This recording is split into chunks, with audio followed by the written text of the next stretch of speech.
नमस्कार, मैं Janak Dave. Full stop news analysis programme में आपका स्वागत है। किसी भी देश में बहुसंख्यक लोगों को अपनी विरासत बचाने के लिए संघर्ष करना पड़े, यह बड़ा दुर्भाग्यपूर्ण है। हमारे देश में यही हो रहा है। काशी और मथुरा में अपने पूज्य आराध्य देवता की जमीन पाने के लिए हिंदुओं को संघर्ष करना पड़ रहा है।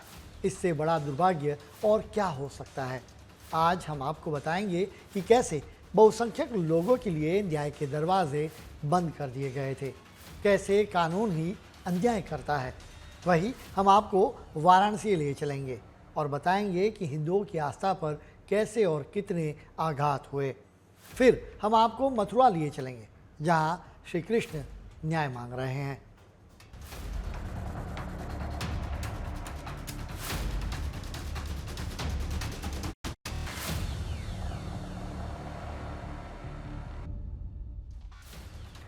क्या आप विश्वास कर सकते हैं कि कोई कानून ही न्याय पाने के दरवाजे बंद कर सकता है? क्या ऐसा कोई कानून हो सकता है जो संवैधानिक अधिकारों को रौंदता हो? क्या हमलावरों के कृत्यों को कानूनी मान्यता मिल सकती है? देश में एक कानून को लेकर इस तरह के कई सवाल खड़े हो रहे हैं। ये सवाल सुप्रीम कोर्ट में भी उठ चुके हैं। हम बात कर रहे हैं पूजा स्थल अधिनियम 1991 की।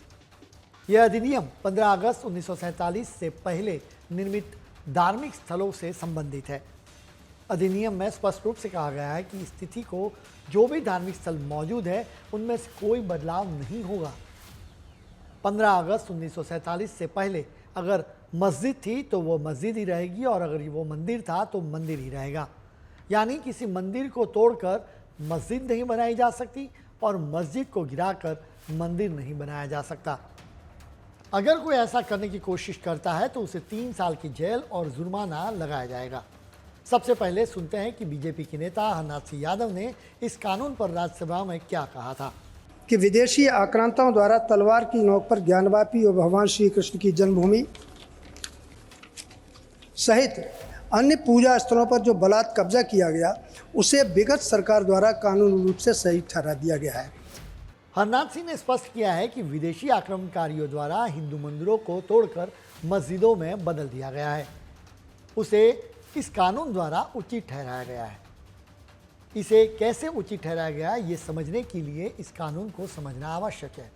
हम आपको इस कानून के प्रावधान के बारे में बताएंगे ताकि बात स्पष्ट हो जाए। इस कानून की जानकारी लेना इसलिए भी ज़रूरी है कि काशी और मथुरा के मामले भी इस कानून से जुड़े हुए हैं। इन दोनों मामलों में और इस तरह के कई और मामलों में इस कानून के कारण मामला और जटिल हो गया है। यह कानून कहता है कि मंदिर मस्जिद मामले की फाइल बंद कर दी जाए। यानी अगर किसी मंदिर को तोड़कर मस्जिद बना दिया गया है तो उस मामले पर ही फुल स्टॉप लगा दिया जाना चाहिए। इतना ही नहीं, कोई नया दावा या केस भी नहीं हो सकता।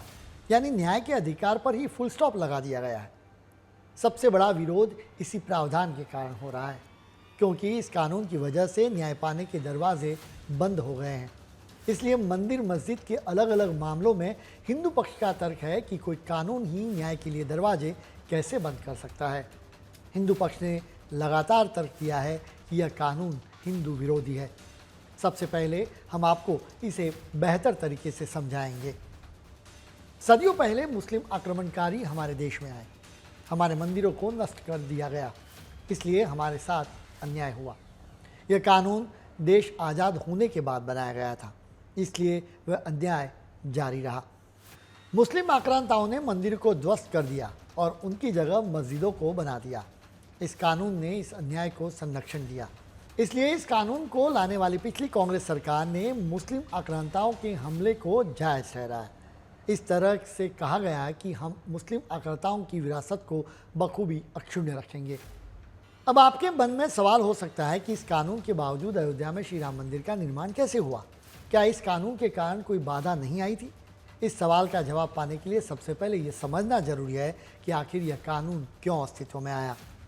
यह अधिनियम 1991 में लाया गया था। 1990 में बीजेपी नेता लालकृष्ण आडवाणी ने राम मंदिर निर्माण के लिए रथ यात्रा निकाली थी। उस समय मंदिर मस्जिद का मामला अपने चरम पर था। श्री राम मंदिर का अभियान चल रहा था। इसके बाद देश भर में मंदिर और मस्जिद के कई मामले सामने आने लगे। उस समय पीवी नरसिम्हा राव प्रधानमंत्री थे। उन्हें डर था कि मंदिर मस्जिद विवाद सांप्रदायिक दंगों का कारण बन सकता है, इसलिए वह यह कानून लाए।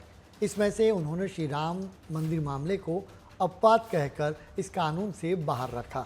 इसके लिए उन्होंने दलील दी कि यह मामला अंग्रेजों के समय से ही कोर्ट में है, इसलिए श्री राम मंदिर के मामले में न्याय पाने में यह कानून बाधा नहीं बन सकता। श्री राम और श्री कृष्ण भगवान विष्णु के अवतार हैं। नरसिम्हा राव ने श्री राम को न्याय दिलाने का मार्ग प्रशस्त किया, लेकिन उन्होंने कृष्ण कन्हैया के साथ अन्याय किया। इतनी जानकारी मिलने के बाद आपको एहसास हो गया होगा कि श्री राम मंदिर मामले में न्याय हुआ, क्योंकि उस केस को उस कानून से बाहर रखा गया था। शायद आपके मन में सवाल उठ रहा होगा कि इस कानून के बावजूद काशी और मथुरा मंदिर मस्जिद विवाद का मामला कैसे कोर्ट में चल रहा है। क्या यह कानून इसके आड़े नहीं आया? यह कानून एक बाधा है। अब आइए जानते हैं कि हिंदू पक्ष कैसे केस लड़ता है। हिंदू पक्ष अपने भगवान की पूजा करने और अपनी संस्कृति की रक्षा करने के संवैधानिक अधिकार का तर्क दे रहा है। हिंदू पक्ष यह भी तर्क दे रहा है कि किसी भी लोकतांत्रिक देश में न्यायिक समीक्षा होनी चाहिए, यानी अगर किसी को लगता है कि उसके साथ अन्याय हुआ है तो उसे कोर्ट में जाने का अधिकार मिलना ही चाहिए। दूसरी तरफ मुस्लिम पक्ष डराने की कोशिश कर रहा है। उनका तर्क है कि अदालत हिंदू पक्षकारों की दलीलों को स्वीकार करेगी और आदेश पारित करेगी तो फिर उसके आधार पर कोई भी व्यक्ति मस्जिद के नीचे मंदिर होने का नैरेटिव सेट करेगा। इसलिए मंदिर और मस्जिद के बीच विवाद होगा, जिसके कारण सांप्रदायिक तनाव होगा। अब हम आपको बताएंगे कि कैसे यह कानून जटिल स्थिति पैदा करता है।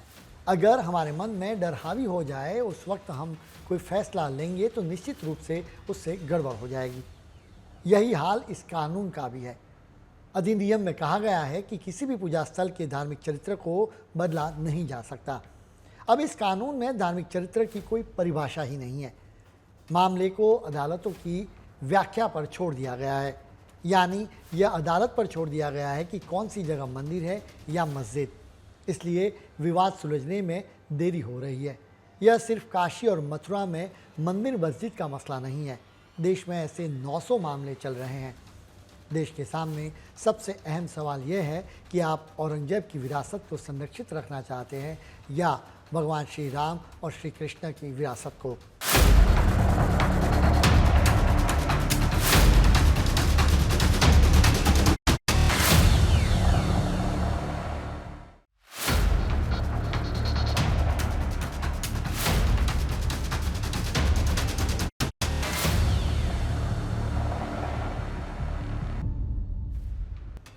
हम अब आपको काशी लिए चलेंगे।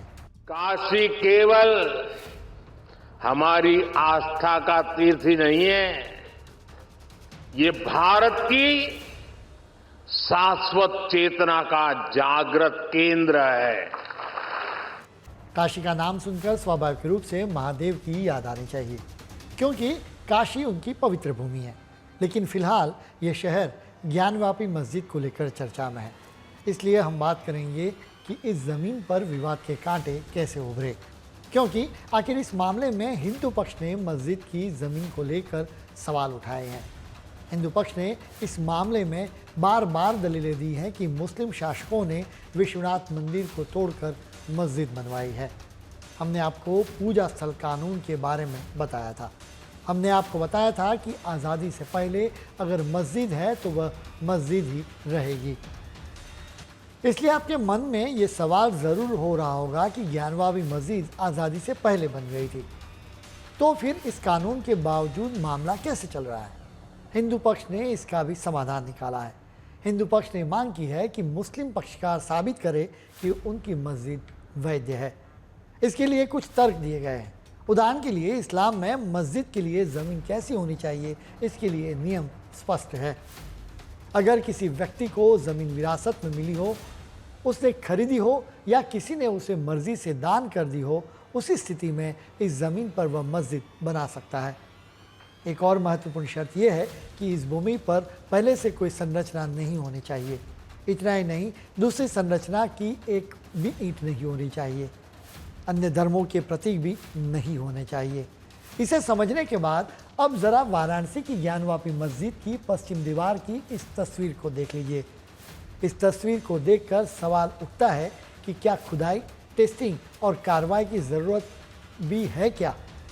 इस तस्वीर को देखकर कोई भी समझ सकता है कि हिंदू मंदिर को तोड़कर मस्जिद का निर्माण किया गया है। इस ज्ञानवापी मस्जिद का कई बार जीर्णोद्धार भी किया गया है। हालांकि जो ढांचा पहले से मौजूद था उसे बरकरार रखा गया है।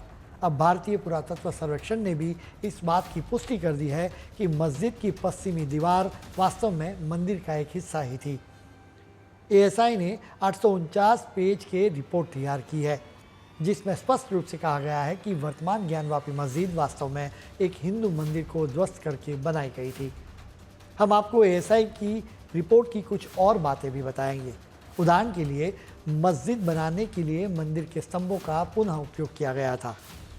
स्तंभों पर उकेरे गए हिंदू प्रतीकों को हटाने का भी प्रयास किया गया था। एएसआई को सर्वे के दौरान एक शिलालेख भी मिला है। एएसआई की रिपोर्ट में साफ लिखा है कि मस्जिद औरंगजेब के आदेश पर बनाई गई थी। कई इतिहासकारों ने भी इस तथ्य पर रोशनी डाली है। हम जिन इतिहासकारों की बात करने जा रहे हैं उन्हें काफ़ी विश्वसनीय माना जाता है। ऐसे ही एक इतिहासकार है जदुनाथ सरकार। उनकी पुस्तक Maasir Alamgiri a history of the samrat Aurangzeb Alamgir, जिसमें कहा गया है कि औरंगजेब के आदेश पर सितंबर 1669 में काशी के में विश्वनाथ मंदिर को ध्वस्त कर दिया गया था। अब हम बात करेंगे एक और इतिहासकार द्वारा लिखी गई किताब की। ब्रिटिश विद्वान और लेखक जेम्स प्रिसेप की काशी के इतिहास के बारे में लिखी गई किताब बनारस इलस्ट्रेट की ये तस्वीर है।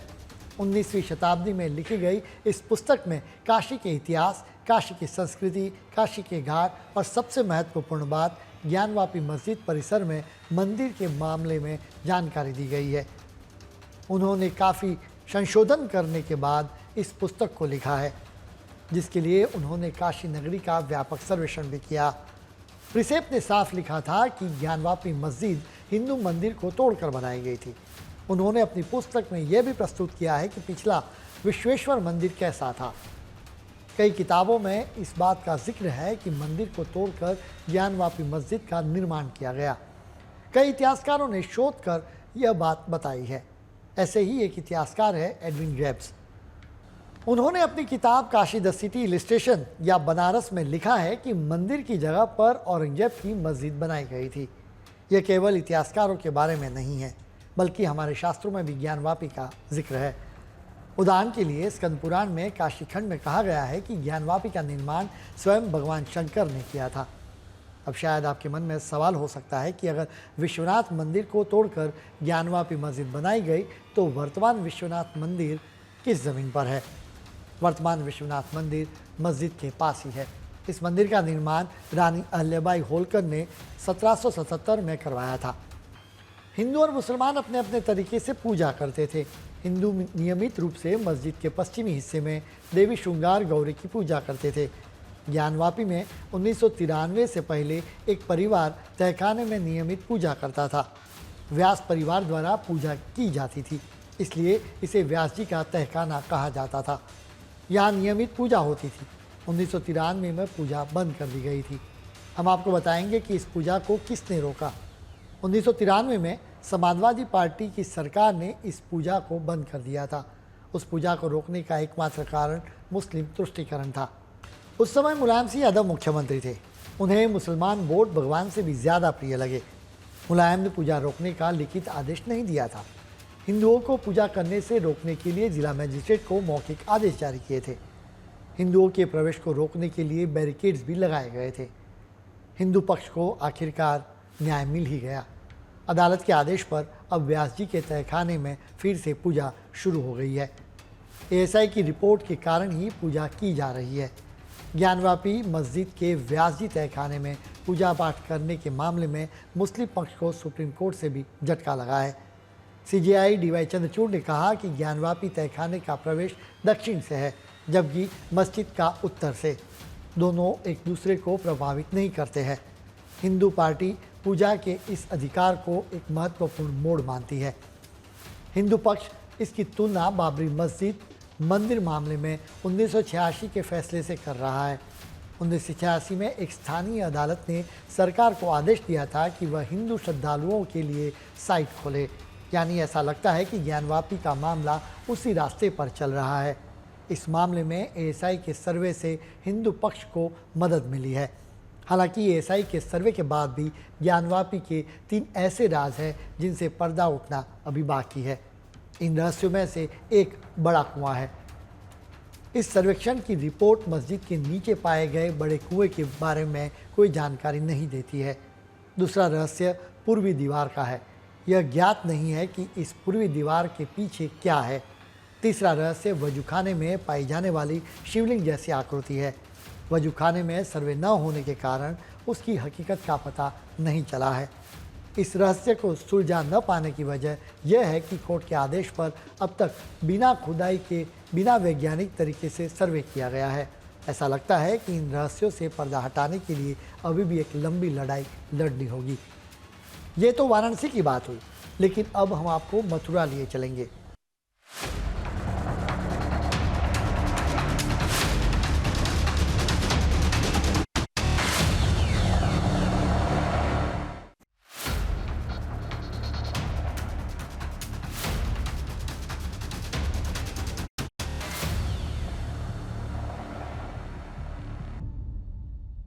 ब्रेक के बाद आपका स्वागत है।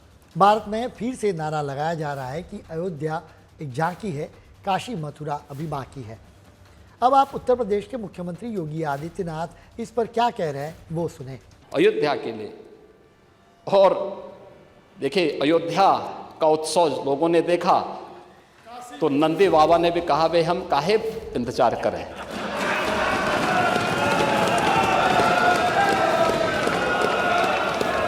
उन्होंने भी इंतजार किए बगैर रात्रि में बैरिकेड तोड़वा डाले और हमारे कृष्ण कन्हैया कहाँ मानने वाले हैं।